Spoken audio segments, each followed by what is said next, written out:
është e vërtet që kudo në botë, në botën e lirë, ushtarët kanë të drejtë me ndryshu karrierën, po në vendet e zhvilluara zakonisht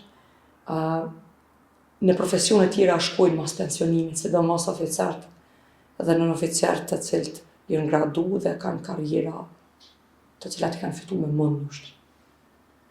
Në Republikën e Kosovës, sikur në gjitha vendet tjera të zhvilluara, na dim që kolonelët, për shembull, janë boshti i ushtrisë.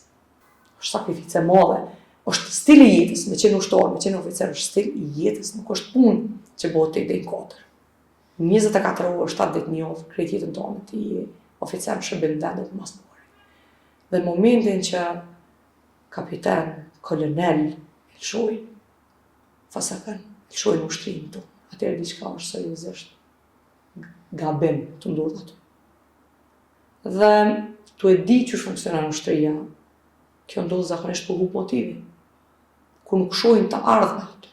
O shumë e rëndë me lëshu karrierën me një ushtaroko dhe me dalë sektor privat ose me lëshu vendin komplet.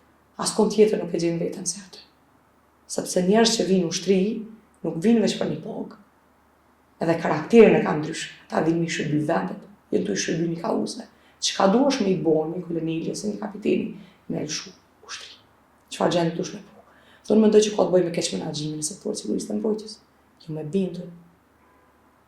Ushtarët, oficerët kanë nevojë për menaxhim të duhur, edhe të buxhetit, edhe të moralit, edhe të etikës, edhe të disiplinës, edhe mënyrën që promovuan. Një ushtar që del ushtron me patike, nuk mund të pas moralin aty ku duhet. Motivimin aty ku duhet.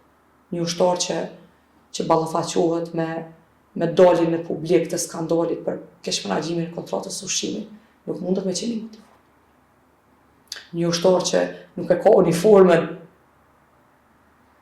gjanë më bazike, ashtu si duhet, madhësinë e duhur, në kohën e duhur, çka do të më thonë më shumë?